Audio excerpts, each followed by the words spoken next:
Hello বন্ধুরা, good morning. সকাল সকাল রেডি হয়ে গেলাম। অবন্তিকার বাবা অফিসে গেছে, অবন্তিকা স্কুলে গেছে। তো আমিও স্নান করে গোপালকে তুললাম। এখনও খাওয়া দাওয়া করিনি অবশ্য, এখন বাজে হচ্ছে তোমার 8:30।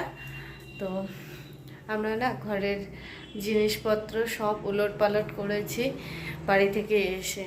তো পরে দেখাবো তোমাদেরকে। এখন একটুখানি বাজারের থেকে আসি।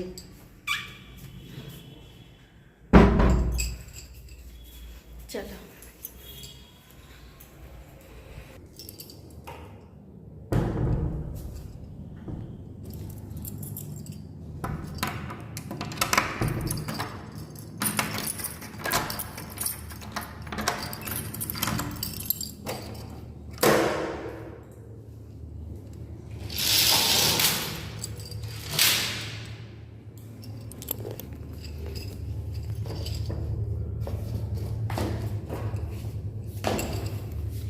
বললাম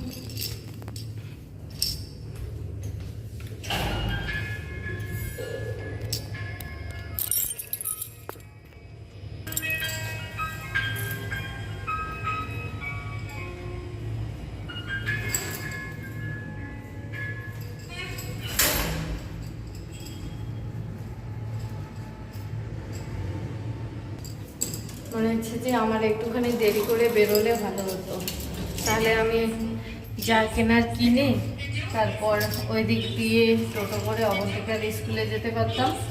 ওখান থেকে অবন্তিকাকে নিয়ে হেঁটে আসতে পারতাম। না হলে আবার এই যে এখন যাব, গিয়ে টোটোতে যাব, টোটোতে করে বাড়িতে আসবো, আবার হেঁটে যাব অবন্তিকার স্কুলে, হেঁটে আসতে হবে। আমার আবার সকাল সকাল বাজারে যাওয়ার কারণ হচ্ছে যে বাড়িতে এসে দেখি তুলসীর গাছটা না ইয়ে হয়ে গেছে, শুকে গেছে। ভাবলাম বাজারে যাই, সকাল সকাল একটা তুলসীর গাছ নিয়ে আসবো, এই গোপুর জন্য কিছু ফল টল নিয়ে আসবো, আর দেখি কি পছন্দ হয় তাই আর কি। 2-3টা টোটো ছেড়ে দিতে হলো, কারণ আমার কাছে হচ্ছে 100 টাকার নোট, 10 টাকা নেই। সকাল সকাল ভাঙতে হবে না, সেই জন্য দেখি কতক্ষণে পাই।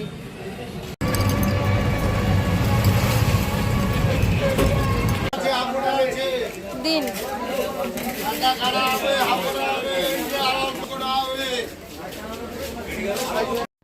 তো বন্ধুরা, বাজার থেকে সব কিছুই নিয়ে এসেছি। বাড়িতে এসে বাসন কটা ছিল সে কটা মেজে নিচ্ছি। জামাটা খুললাম না, কারণ অবন্তিকাকে আনতে যেতে লাগবে, তো সেই জন্যই আর কি। আজকে বাজার থেকে ফুল ফল তো নিয়ে এসেছি, তার সঙ্গে মাছও নিয়ে এসেছি। বাড়ি থেকে যেগুলো শাকসবজি নিয়ে এসেছি সেগুলো আবার মাছ টাছ দিয়ে রান্না করলেই বেশি ভালো লাগবে। যেমন লাউ এনেছি, কচি লাউ। তো একটা গান আছে না, বাংলায় আমার সর্ষে ইলিশ চিংড়ি কচি লাউ, আমার ওই গানটা মনে পড়ে গেছে। কচি লাউ আছে, তো কচি চিংড়িও নিয়ে এসেছি। তো ওগুলো কাটা বাছা করবো, তো একটু বাদে ওগুলো এনে ফ্রিজে রেখে দিয়েছি। বাসন কটা মেজে ধুয়ে তারপর যাব অবন্তিকাকে আনতে। অবন্তিকাকে নিয়ে এসে তারপর আবার রান্না করতে হবে।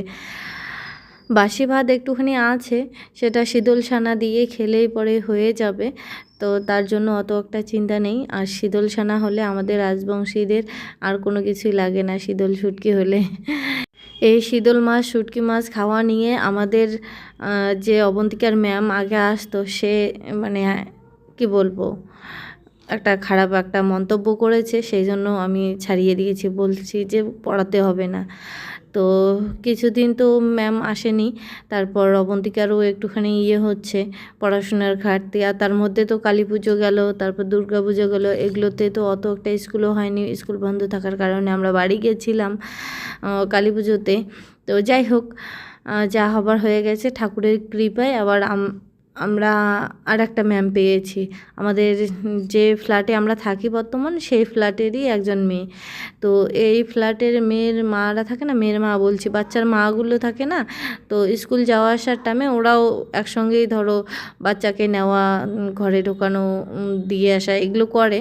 তো তখন দেখা হয়েছিল, তো জিজ্ঞাসা করেছিলাম যে তোমাদের বাচ্চার কোন ম্যাম পড়ায় বা কী সমাচার।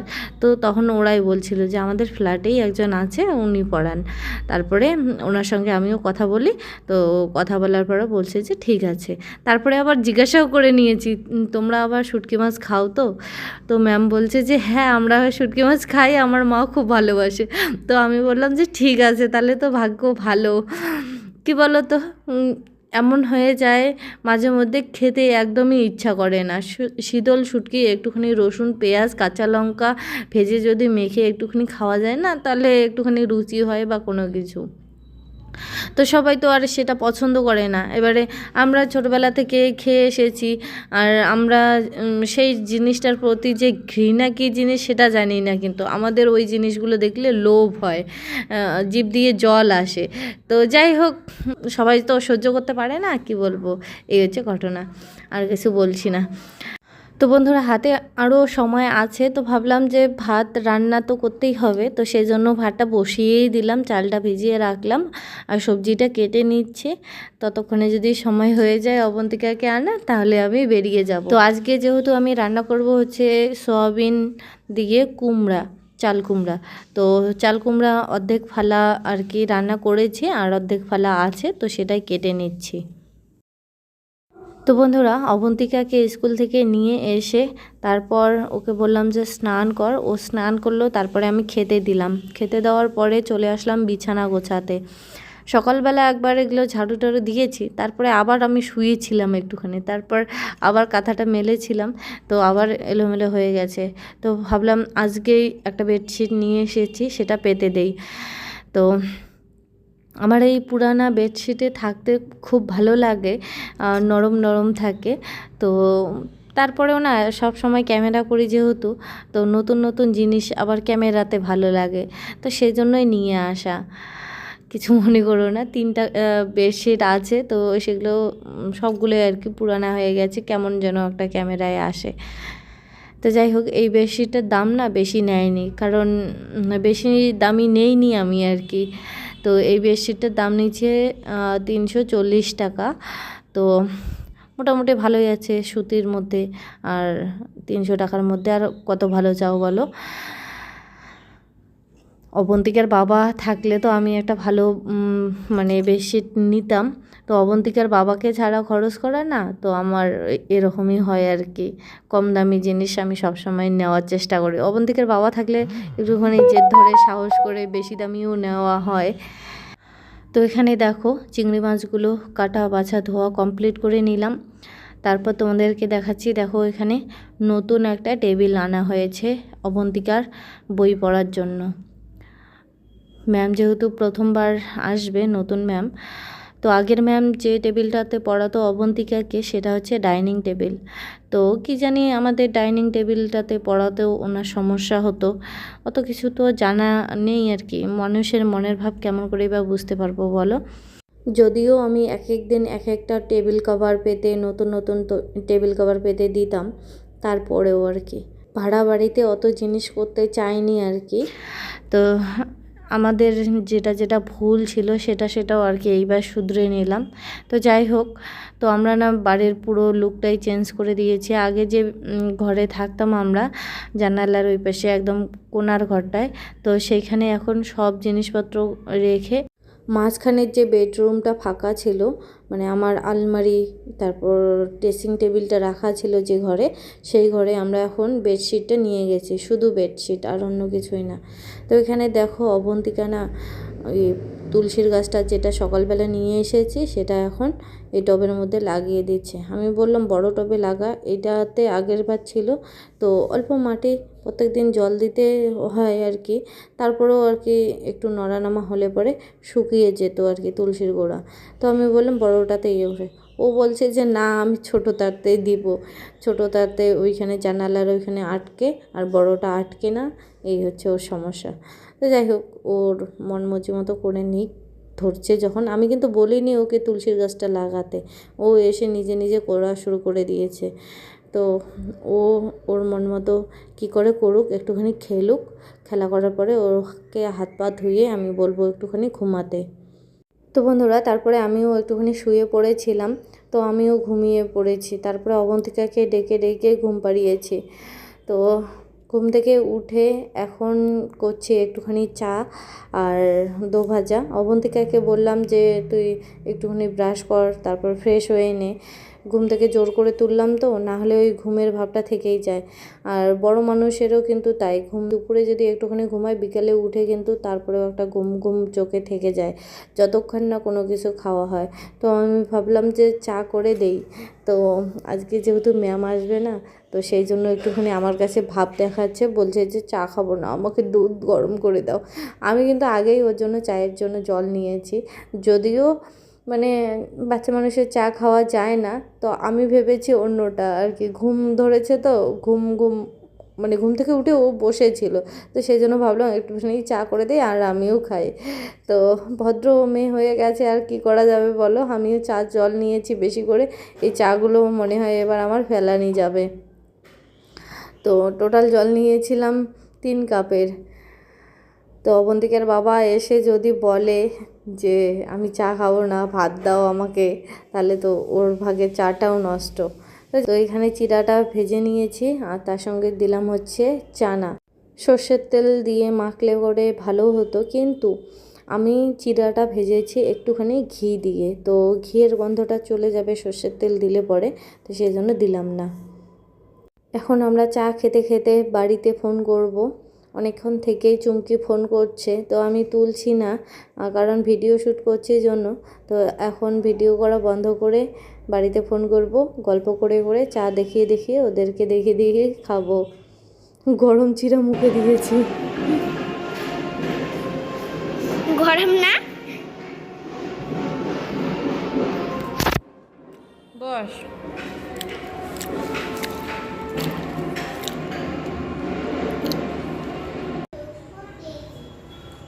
তো বন্ধুরা, এই হচ্ছে সেই কচি লাউ। এই লাউগুলো না কি সুন্দর সিদ্ধ হয়, কি বলবো তোমাদের, ঘন্ট যা টেস্টি হয় না কি বলবো। তো কুচি কুচি করে কাটলাম না, বাড়িতে এবার গিয়ে দেখি যে অন্যরকম একটা রান্নার সিস্টেম হয়েছে। সেটা হচ্ছে এই যে ঠুমঠুম করে নিয়ে যে কোনো মাছ বা কোনো কিছু দিয়ে মশলাপাতি দিয়ে আর কি ঘন্ট করলেও ভালো লাগে, ধনেপাতা দিয়ে। তো আমি একদম কুচি কুচি করে বলে না কাদ্দু কাট, তো ওইটা করে রান্না করে ঘন্ট করি। তো এবার অন্যরকম করে করছি, চিংড়ি মাছ দিয়ে ভালোই লাগবে। তো এই রান্নাটাতে না তোমার কি বলে পেঁয়াজ তারপরে লঙ্কা এগুলো বেশি করে দিতে লাগে, আর সাথে 2-3টা রসুনের কোয়া। এখানে কিন্তু আদা টাদা দেওয়ার কোনো চিন নেই, রসুনের কোয়া 3টা থেতো করে দিলাম। আর বাড়ি থেকে দেখো কত কুচি কুচি ছোটো ছোটো আর কি লঙ্কা নিয়ে এসেছি। তো সেগুলোর কিন্তু প্রচণ্ড পরিমাণে ঝাল, তো সেগুলো আমি কেটে নিয়েছি ভালো করে। তো প্রথমে কড়াইতে তেল দিয়ে আমি দিলাম একটুখানি জিরা, তারপরে দিয়েছি রসুন কোয়া, তারপরে আমি দিলাম হচ্ছে তোমার পেঁয়াজগুলো। তারপরে পেঁয়াজগুলো একটুখানি হয়ে গেলে আমি এর মধ্যে দিয়ে দেবো হচ্ছে এই যে শুকনো লঙ্কা দিতে ভুলে গেছিলাম, তো শুকনো লঙ্কাও একটুখানি দিচ্ছি আর কাঁচা লঙ্কাগুলো দিয়ে দিলাম। দিয়ে ভালো করে মশলা টশলা দিয়ে একদম আর কি ঝাল ঝাল করে রান্না করব। সব কিছু সুন্দর করে ভাজা হয়ে গেছে। এরপরে আমি দিলাম হচ্ছে লাউগুলো দেওয়ার পরে একটুখানি নাড়াচাড়া করে এর মধ্যে দিলাম হচ্ছে লবণ দিয়ে আর একটুখানি নেড়ে তারপর দেব হচ্ছে তোমার হলুদটা শেষ হয়ে গেছে, মানে বেড়ে গেছে। তো আমি হলুদটা নতুন প্যাকেট একটা ফাটিয়ে ভরিয়ে নিলাম কৌটোতে। এবারে নাড়াচাড়া করেই আর কি ঢাকা দিয়ে দেবো। তো তাতে করে লবণটা ভেতরে যেহেতু গেছে সবগুলোই গুলগুলো একদম সেদ্ধ হয়ে যাবে। তো তারপর দেখো ঢাকা দিয়ে রান্নাটা করছি। এর মধ্যে জিরার গুঁড়া, ধনে গুঁড়া, তারপর কাঁচা ধনে তো আছে, একটুখানি লাস্টে দেবো হচ্ছে ওই চাট মশলা, গরম মশলা, সব কিছু একটা মশলা বানিয়েছি। তো এর পরের ভিডিওতে তোমাদেরকে দেখাবো। তো যাই হোক, ম্যাম এসে অবন্তিকাকে পড়িয়েও গেছে। তারপর আমরা বেরোচ্ছি হচ্ছে মেলাতে। তোমরা হয়তো ভাববে যে এই দিনে আবার কি মেলা। তো এই ভিডিওটা তোমরা কয়েকদিন পরে দেখছো, যেদিন রবীন্দ্র সদনে চিত্রকলা মেলা লেগেছিল, যেদিন উদ্বোধন ছিল, সেই দিনের ভিডিও এতক্ষণ ধরে তোমরা দেখলে। তো চলো মেলায় গিয়ে কি কি দেখলাম, কি কি অভিজ্ঞতা হলো, তো সেটাই তোমাদের সঙ্গে শেয়ার করব। তো আমরা টোটো করে কোন্নগর স্টেশনে আসলাম, এখানে টিকিট কেটে তারপর যাব আর কি ট্রেন ধরে। তো দেখো এই জায়গাটায় আসলে না পাখির কিচিরমিচির কোলাহল, তার মধ্যে সন্ধ্যাবেলা কি বলবো তোমাদেরকে, একদম ভয়ঙ্কর একটা ফিলিংস হয়, অন্ধকার অন্ধকার টাইপ, তো সেই জন্য। তো তারপর ট্রেনে বসে যাচ্ছি অবন্তিকা এখানে ট্রেনের টিকিটটাতে বানিয়ে ফেলেছে ফুচকাওয়ালা যে বাটি দেয় না, সেই বাটি বানিয়ে ফেলেছে। তো সেই জন্য আমি ওকে অ্যাক্টিং করে দেখিয়ে দিলাম যে ফুচকা খেলাম।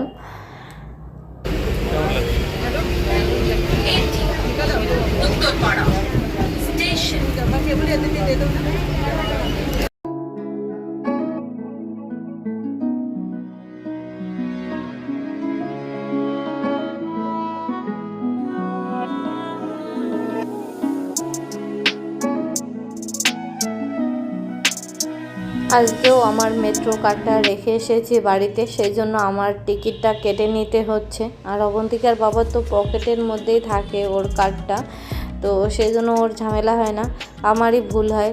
কোথাও বেরোলে পরে আমার এক এক জায়গায় এক একটা ব্যাগ নিয়ে যাই, তো সেই জন্য ভুলভাল হয়ে যায় কোন ব্যাগে যে ওই কার্ডটা থাকে মেট্রো কার্ডটা, তো সেটাই আমি ভুলে যাই নেওয়ার সঙ্গে নেওয়াটা ভুলে যাই। তো যাই হোক, তারপর আমরা চলে আসলাম রবীন্দ্র সদনে। তো এখানে এসে এই হাই রোডটা পার হয়ে নিচ্ছি। এত গাড়ি ঘোড়া না, আমার এই জায়গাগুলো এত ভয় লাগে কি বলবো। অবন্তিকার বাবা প্রায় আসে, আর আমার বাড়িতে যখনই ও অফিসে পৌঁছায় আর কি, তারপরে থেকে মানে বাড়ি থেকে বেরোনোর পর থেকে আমার বুকটা ধুকধুক করতে থাকে, তারপর চিন্তা হয়, এর হচ্ছে পরিস্থিতি। এত গাড়ি ঘোড়া দেখে আমার মাঝে মধ্যে ভয় লাগে।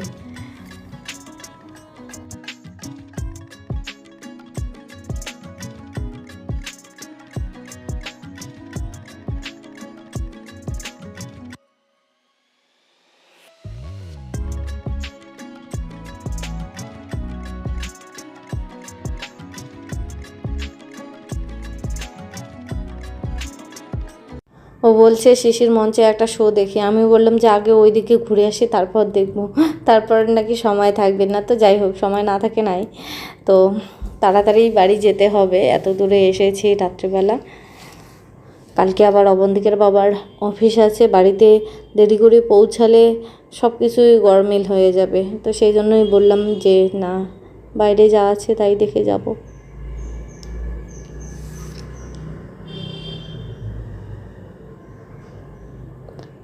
এত সুন্দর সুন্দর হাতের কাজ, আর্ট, কি বলবো, মনে হচ্ছে যে আমিও এখন শিখি।